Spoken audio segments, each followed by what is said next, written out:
Hanging out here before things get started at Atlanta Legends Raceway with Nick Cooper. I interviewed him, I think it was last week or week before. He won his first heat race of the season. 18th place finish last time out here, 16th in the point standings. How we been doing, man? I've seen you and your dad a few times, but I hadn't had a chance to chat with you yet. How we been doing? Yeah, we've been doing good. Struggling a little bit with setup here and there, but and the driver's getting a little bit better each week, but it's taking time. So talk about setup then. What's going on setup-wise? It's been more driver oriented first. We've been trying to stay with the same setup so I get used to it a little bit more, get the driver into it first, and then try to move to setup a little bit after that. So what does the driver need to do then? Driver's got to get a little bit better with getting the car in hard of the corner, so we'll get there. Now I take it then, since you're talking about how hard you need to corner, we did switch to the coil suspension versus the torsion bar. Yep. And that is the biggest thing, is because everybody tells me drive it like you stole it now, right? Yeah, the coils are a lot better for a slick track, obviously. They're a little bit temperamental on the tacky, but we're having fun with it.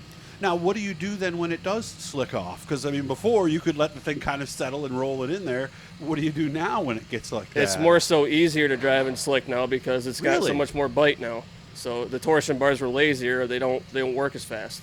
So you could still drive it almost as hard as you could on a tacky track? You can drive it harder on a slick now, in a sense now, because it's not as lazy. So the lap times don't fall off like they used to? Not as much. Okay. What's the plan moving forward? I know there might be some specials. Of course, we really don't know, do we? We were going to go to Weedsport, but with them not opening because of the COVID thing, so we're just kind of focusing on this, and maybe next year, if they're open again, we'll do that. Now, did this mean more runs for you at Canandaigua than we were initially thinking coming in, or were you planning on running Weedsport weekly? No, we were planning on running here weekly, for sure. And then just fill in? Just special shows with Weedsport. Got and all of them? Yep. Okay.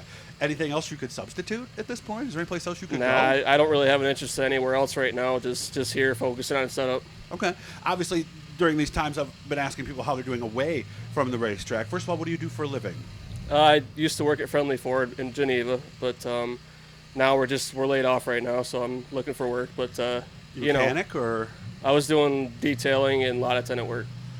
So that does kind of fall into that. Because are mechanics all working? Yep. Okay, so I know some people did lay off for a little bit. So what do you do at this stage then? Really just get the car ready and stuff around the house. Okay. How's Dad doing? He's good. He's good. Yeah. Now, were you there for that infamous flip he had at Rolling Wheels a few years ago there? I was, unfortunately, and I kind of don't like seeing it because it scares me a little bit. Yeah, because that was one of the scarier ones I've seen. It almost looked like some kind of NASCAR crash. What was it like for you to see your dad? I don't watch the video. I saw it there, and that was enough for me. I mean, what did you do? I mean, I would think it's got to be a helpless feeling for the first 3 minutes afterwards, right? It is, but you just got to realize it's part of it. It's the risk we take when we're out there. How was he? Was he okay immediately afterward, or did you guys have to help him out a little bit? He was sore, but to be expected, but he was fine. Now, how did that not affect you and your ability to still get in the race cars? Because some people react differently when they see a really bad one. It's you just got to accept it. I mean, you can't let it scare you. You just got to go out there and do what you do. Just one of the risks associated with this game, unfortunately, right? Yep.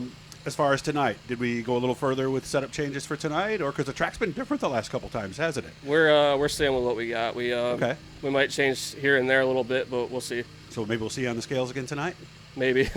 Good to see you, Nick. Hope things go well. Oh, talk about your iRacing. How are you doing? I've been racing some leagues here and there.